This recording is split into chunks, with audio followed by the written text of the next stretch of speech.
Hello, everybody. How's everybody doing? I hope everybody's doing okay. Well, before we get into this video, I want you all to understand there's going to be a series of clips coming up. And this is a very serious video because there's a lot of discussion in here about this topic. And it's pretty serious because it leads right into the RCMP police force. This whole discussion, and it gets pretty in depth. So follow along with me because we're going to go down a rabbit hole, okay? And this has been kind of erupting in the last 4 or 5 days. I mean, really kind of coming up to a bubble here, you know. But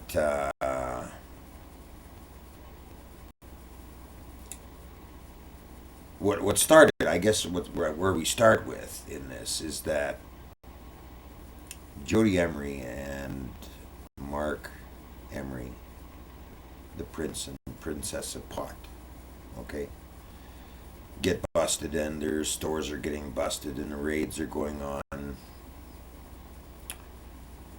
and the movement has been going on for some time now,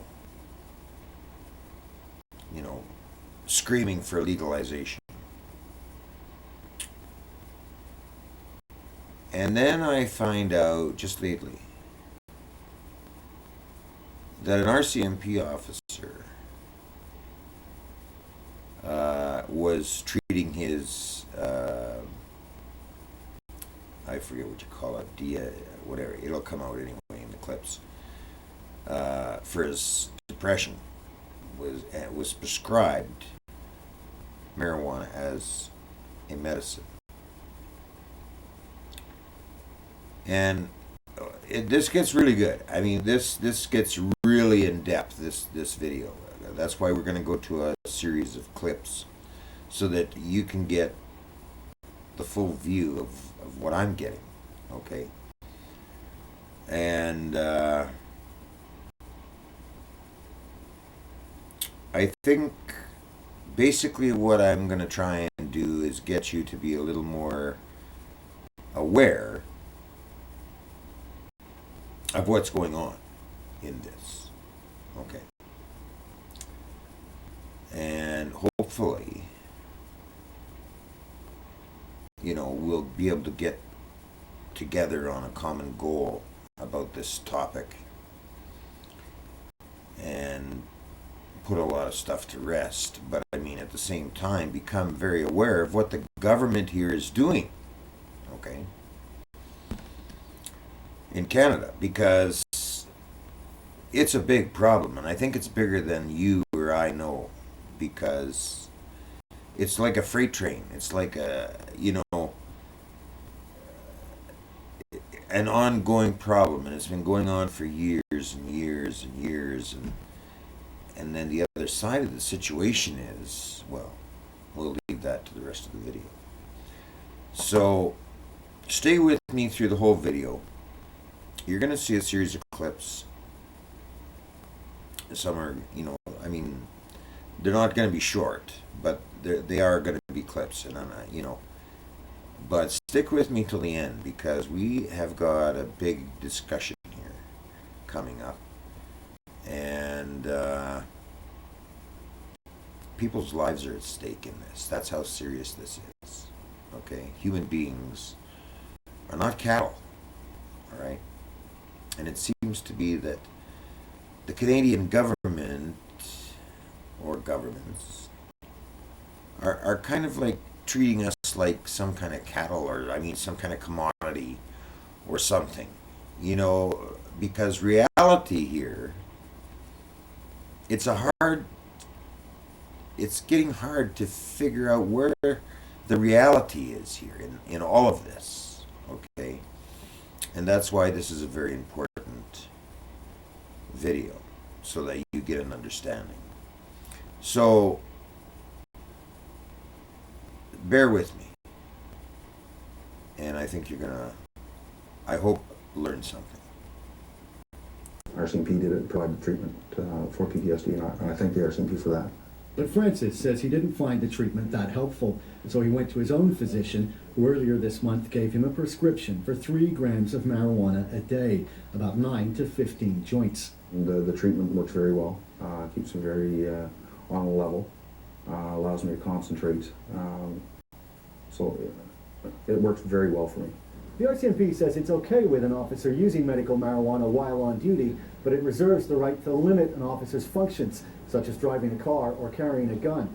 Francis is already on administrative duty, but the RCMP remains very concerned about the optics. Definitely a member that has been prescribed medicinal marijuana should not be in red surge taking his medication.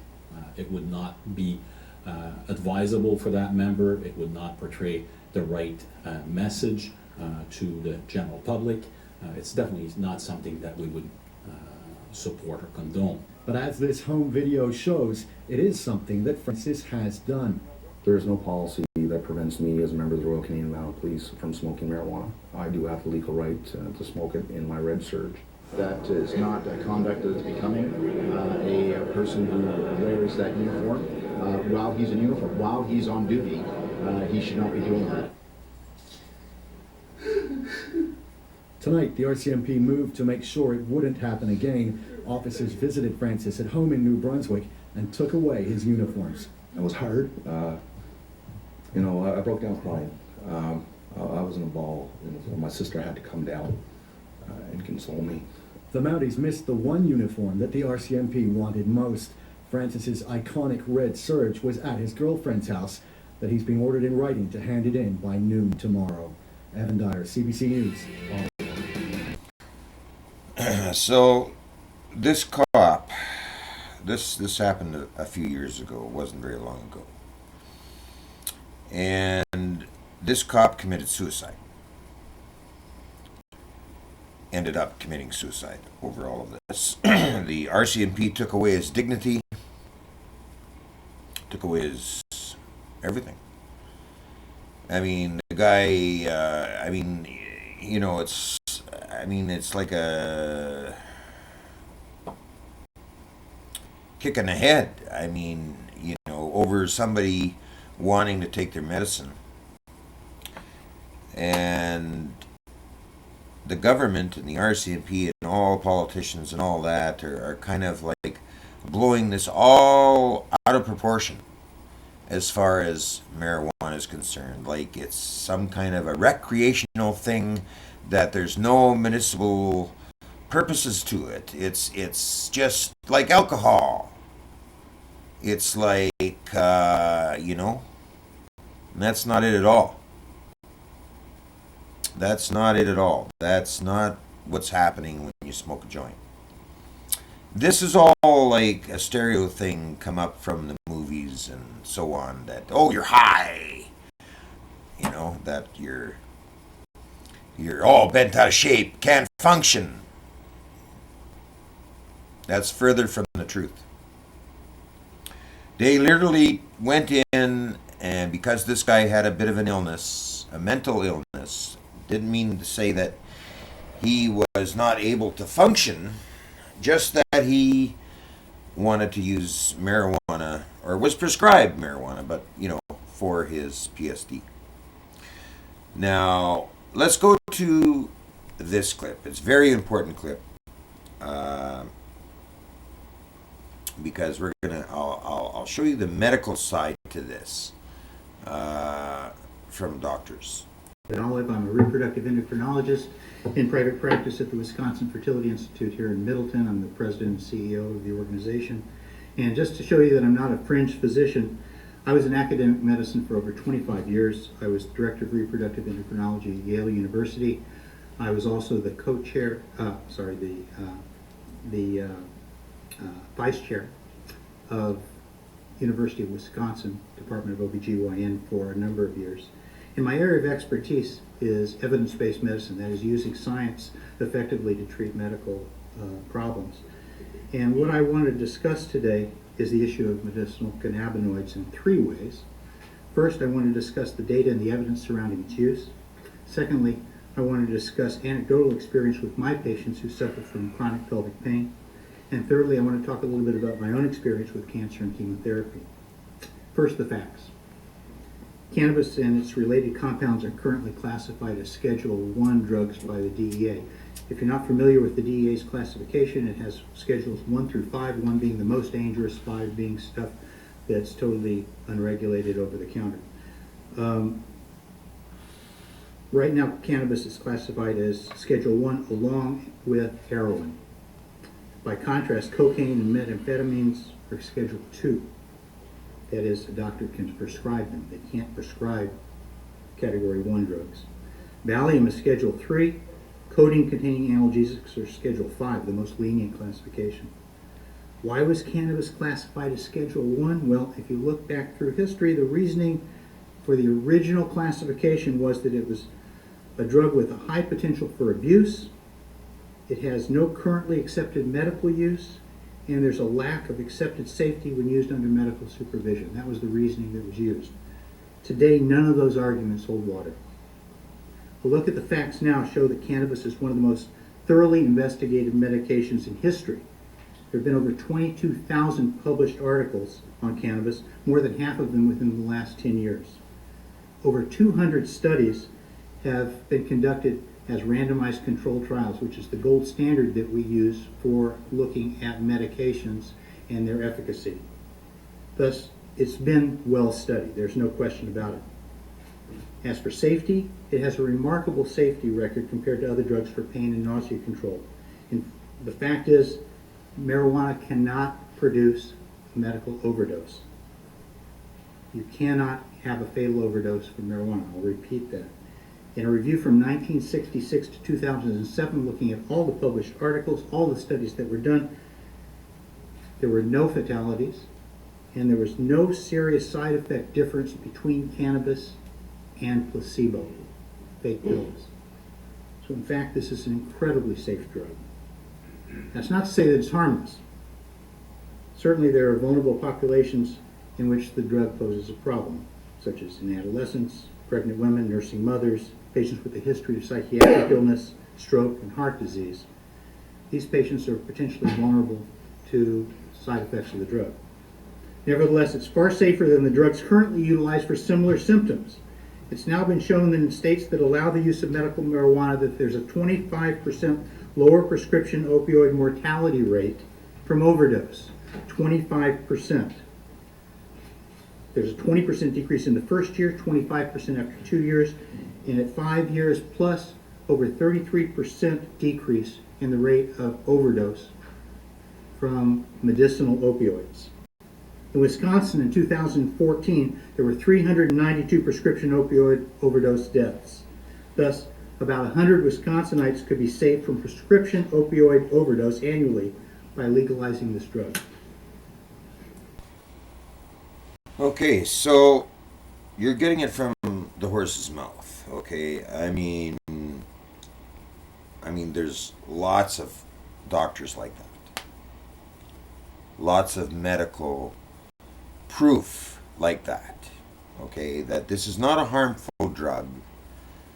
This is not a hallucinogenic drug. Nobody's saying anything about, taking it or smoking it, you're going to go goofy or anything like that, of that nature. Further from the truth. This is a stereotype that has developed. Okay? Similar to the global warming thing. You know how the government started up global warming. The narrative. Same kind of thing. Okay? It's called control. Thought control. They've got us fucked up in the head, okay? To the point where it's affecting our society in a large way. Okay, like for example this. Let's go to Mark and Jody Emery's situation. Okay, now these two have been activists for a long time. They've been a part of the cannabis culture for a long time. Okay, I mean, if you go back and you look on YouTube, it goes way back. It's all dated. Okay, like all the videos are dated. So, and it goes back a long time. On top of that, Mark has also done time in jail. I know what it's like to do time in jail, okay? It's not fun. You have your rights stripped away from you, your belongings, strip searches, the whole 9 yards. A very degrading thing if you haven't gone through it. And it's a persecution. Okay, it's a persecution. Okay, and everybody is saying, well, the law is the law, and the law says it's against the law and stuff like that. Well, the culture has been protesting for years. Okay, I'm not talking a year or two. I'm talking years. Okay? And in that time, when all this big drug war goes on, okay, the facts are coming out about marijuana. And that's what you just saw a clip of. The facts are coming out that it's not this big dangerous drug everybody's making it out to be. Okay? And everybody seems to want to jump on that bandwagon saying, point the finger, yeah, that's doing drugs, you're a drug addict, and all this kind of shit. Okay? And anyway, I'm getting carried away with myself here for a minute because I've got a few more clips here, and then we're going to get into a little bit more of what I'm talking about, okay, regarding all of that, stereotypism or stereotype or whatever you call it. Because it's tragic. I mean, this is what's happening here. Jody and Mark are coming out of a recent arrest. Okay, they were on their way to I forget, but they were arrested, I think, at the airport or something, and they're out on bail, and they're just coming out of the door, and here's what they had to say. This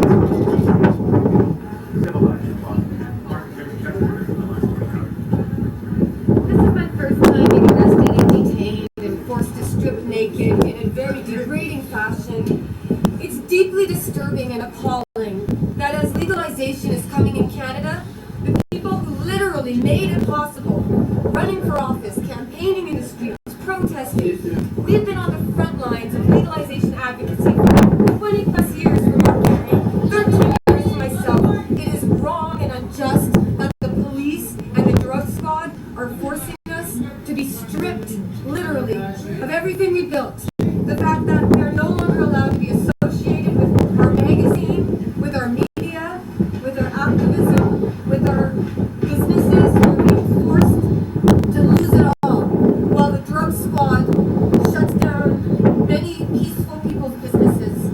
Legalization is coming, and it's because of people like us. And for us to face these incredibly unjust and harsh penalties and punishments is so wrong. And we're not even convicted of anything. And the fact is, this investigation began the day after we were at the police press conference for the Project Claudia raids. So the day that we were there protesting outside and speaking to the media about the injustice of prohibition, that's when they began investigating. They have spent many millions of dollars flying Toronto cops to Vancouver to take care of this case. I can't discuss the investigation, please forgive me on that. I just want to say that it is really wrong and unjust for peaceful, nonviolent people to be put through such degrading, unjust treatment when we have done nothing but be peaceful, nonviolent, helping people, politically active. And I do hope that we won't be made to suffer anymore as we're forced to step back from what we've worked so hard for. As for me, I can't that see was my Scott. Personally, I've been jailed over marijuana in my 30th year. And, I've been raided 6 times, and yet, over all these years, we've made progress. When I was first raided on January 4th, 1996, now they're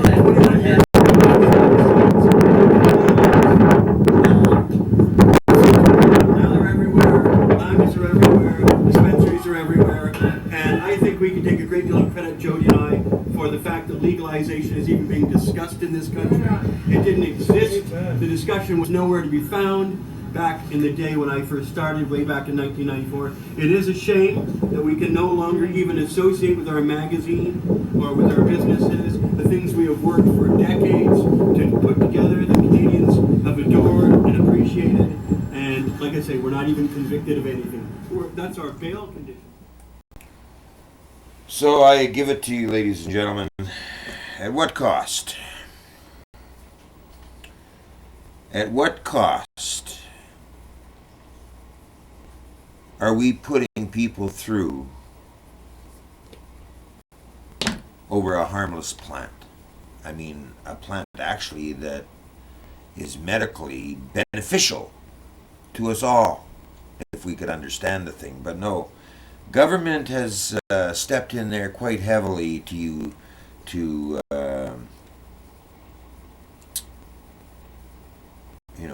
put the screen over everybody's face so that we, are all mixed up on this. But the reality of this, ladies and gentlemen, is that we are sinking an awful lot of money, taxpayer money, into the government,